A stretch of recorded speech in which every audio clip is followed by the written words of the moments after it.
जो कहता था कितने अफजल मारोगे, हर घर से अफजल निकालूंगा। ऐसे इंसान को अगर तुम सत्ता में लेकर के आओगे तो सोचो उसकी विचारधारा अभी ऐसी है जब कुछ नहीं है, और जब तुम उसको सांसद में बिठा दोगे तो वो क्या करेगा देश का। तो ऐसे वामपंथी को जितना दूर रखोगे उतना अच्छा है। 18 महीने इमरजेंसी 4 आदमी इकट्ठे नहीं हो सकते थे, उसे कहते तानाशाही। पूरा देश बंधक बना रहा था 18 महीने काम किया है, उसको देखते हुए आज देश की जनता कर रही है 4 से पार। जो भी संविधान के कानून के तहत, संविधान के तहत चुनाव लड़ रहा है, आप उसे गलत बोलना बिल्कुल गलत। इन्होंने मजबूर करा था मोदी साहब को भी कृषि आंदोलन के अंदर के ये हम पे लाठी चार्ज करे, मगर मोदी साहब ने गलती मांगी, क्षमा मांगी। एक तरफ मोदी है जो 400 पार की नारा दे रहा है, और एक तरफ विपक्षी है और सबका सरदार कांग्रेस। उनके ऊपर ईडी का जब डंडा पड़ा तो बेचारे वहाँ भाग गए। कांग्रेस में रह के घोटाला किया था। हाँ, तो कांग्रेस में रह गए, क्या कांग्रेस उतर गई थी।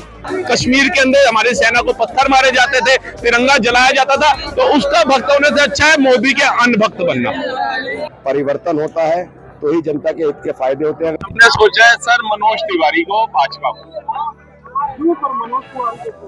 देखिए जो उन्होंने काम किया ना यहाँ पर, एक तो उसको देखते हुए, ठीक है, और दूसरा जो कांग्रेस ने प्रत्याशी उतारा है जो अपना, उसको देखते हुए तो मैंने जितने मेरे सगे संबंधी है सबको कह दिया कि भैया भाजपा का ही बटन दबाना। और जिसको अगर तुम्हें लगता है भाजपा पसंद नहीं है, तुम कट्टर कांग्रेसी रहे हो, तुम्हारे बाप दादा कांग्रेसी रहे हैं, तो नोटा दबाया ना, इसको मत देना। जो मेरी सेना को कहता था बलात्कार करती है, जो कहता था कितने अफजल मारोगे, हर घर से अफजल निकालूंगा।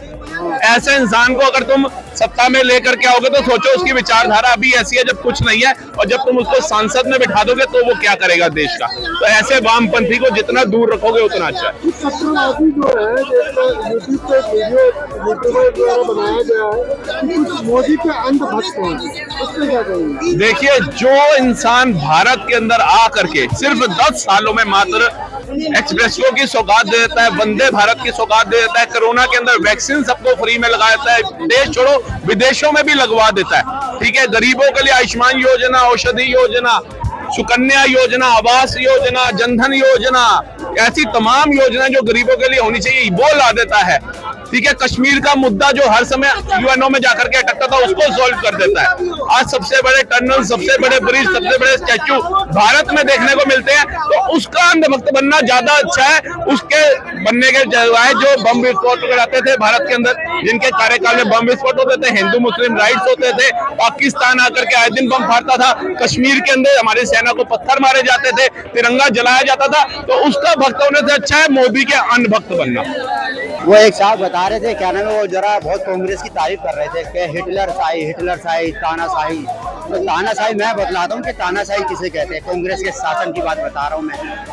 60 साधु आंदोलन कर रहे थे गौ हत्या को बचाने के लिए, गाय को बचाने के लिए, उन पे गोलियां चला दी गई थी कांग्रेस के शासन में। 60 साधु को गोलियों से भून दिया गया था, इसे कहते हैं हिटलर शाही, इसे कहते हैं तानाशाही। और 18 महीने इमरजेंसी लगी हुई थी, 18 महीने इमरजेंसी 4 आदमी इकट्ठे नहीं हो सकते थे, उसे कहते हैं तानाशाही। पूरा देश बंधक बना रहा था 18 महीने, उसे कहते हैं तानाशाही। और तानाशाही इन्होंने पूरी तानाशाही इसे भी कहते हैं जो कांग्रेस अभी 2014 से पहले बाबा रामदेव का आंदोलन हुआ था रामलीला ग्राउंड के अंदर, रात के 3 बजे या 4 बजे सुबह के औरतों पर, बच्चों पर, महिलाओं पर, आदमियों पर सब पे लाठी चार्ज किया था, इसे कहते हैं तानाशाही।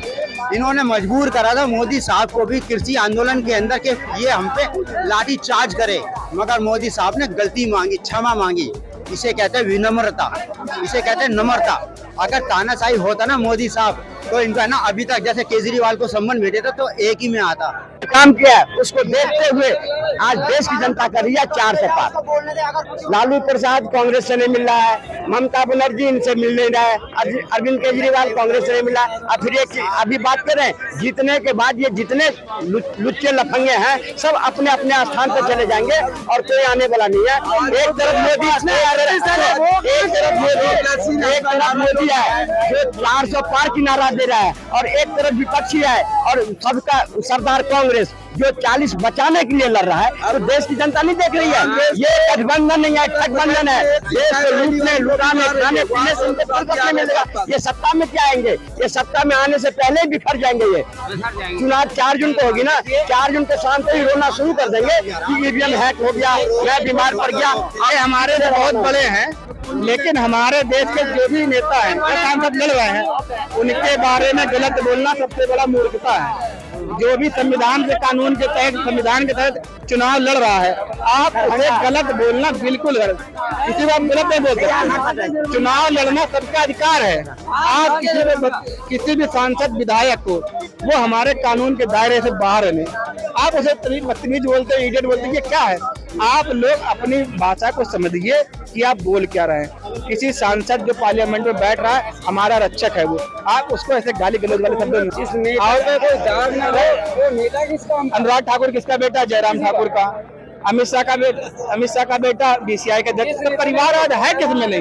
और आप करप्शन की बात कर रहे हैं। बात की परिभाषा नहीं पता, परिवारवाद की बात कहते हैं। परिवारवाद उसको कहते हैं जो पार्टी चलाता हो। परिवारवाद वो नहीं होती है अगर बेटा प्रधानमंत्री है और राष्ट्रपति बन गया अगर पिताजी, तो बेटा प्रधानमंत्री, उसको परिवारवाद नहीं कहते।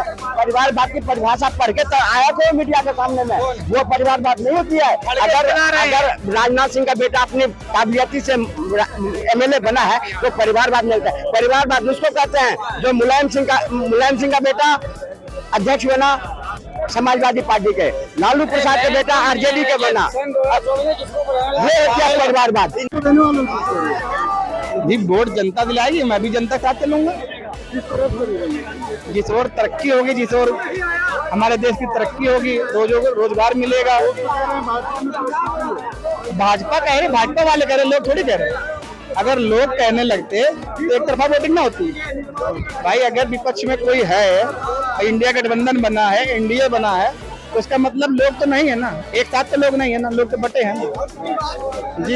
जो हमारे देश की तरक्की करेगा, जो हमारे देश में स्वास्थ्य व्यवस्था लाएगा, जो शिक्षा लाएगा, जो रोडवेज में करेगा, रेल में काम करेगा, उसको हम वोट देंगे। और ये काम केवल मोदी के अलावा कोई नहीं करेगा। मोदी के अलावा कोई काम नहीं करेगा। अब ये तो हमारे भैया बता सकते हैं। अब ये तरक्की की है हमारे तरफ से कांग्रेस ने करी, साल में कांग्रेस ने करी। बिल्कुल सर। गठबंधन, इंडिया गठबंधन, इंडिया गठबंधन, क्योंकि हम अच्छे नेता, सच्चे नेता, सत्यवादी हैं, निष्पक्षवादी हैं। इतने सारे घोटाले का आरोप लगे, वो सब चलेगा। बीजेपी में अपॉइंटमेंट हो गए, सबकी नियुक्ति हो गई, तो मतलब जो कांग्रेस में तो रहते घोटाले के आप लोग, वो सब बीजेपी में चलेगा। मतलब कांग्रेस उनकी भर्ती हो गई पैसे ले लेकर। कांग्रेस में तो देने चले, हाँ थे पहले, तो भगा दिया उनको, भाग गए, वो बीजेपी में चले गए। उनके बाद ईडी का जब डंडा पड़ा तो बेचारे वहाँ भाग गए। कांग्रेस में रह के घोटाला किया था। हाँ तो कांग्रेस में रह गया, क्या कांग्रेस उतर गई थी, भगा दिया था उसको हमने, उसे भगा दिया था, अब इसे भगाएंगे। अब से सब घोटाले वाले उसमें घुस गए हैं।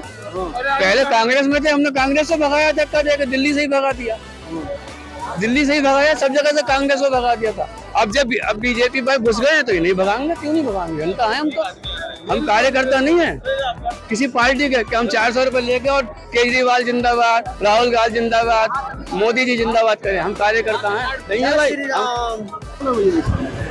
देखिए परिवर्तन होना चाहिए, बदलाव होना चाहिए। कोई भी सरकार जो होती है, चाहे गांव का प्रधान हो या देश का प्रधानमंत्री हो या राज्य का मुख्यमंत्री हो, परिवर्तन होता है तो ही जनता के हित के फायदे होते हैं। अगर परिवर्तन नहीं होगा, जब एक राजनीतिक पार्टी चाहे वो कोई भी हो, जब वो लगेगा कि सत्ता हमें बिना कुछ किए, बिना मूलभूत सुविधाओं के दिए ही सत्ता हमें मिल रही है, तो फिर विकास नहीं होता, विनाश होता है। तो इस बार मैं चाहूंगा देश की जनता इस बार बदलाव करेगी। तो किस तरफ बदलाव का, किस तरफ सोच रहे थे? देखिए बदलाव में कौन आना है? पूरे देश में जो एक माहौल है, जो लोगों की राय है, लोगों का जो मानना है वो यही है कि परिवर्तन होना चाहिए, भाजपा जानी चाहिए, चाहे कोई भी प्रधानमंत्री बन जाए। तो लोग जो है भाजपा के जो काल में जो कार्य हुए हैं उनसे त्राही मांग रहे हैं और पूरे देश की जनता परेशान है, दुखी है। चाहे जो भी वादे भाजपा ने किए थे, देखिए 10 साल कांग्रेस की सरकार रही थी, तो कांग्रेस जब फेल हुई तो उसके बाद लोगों ने भारतीय जनता पार्टी को विकल्प चुना और ये सोचा, इसलिए वोट किया था कि परिवर्तन होगा तो बेहतर होगा।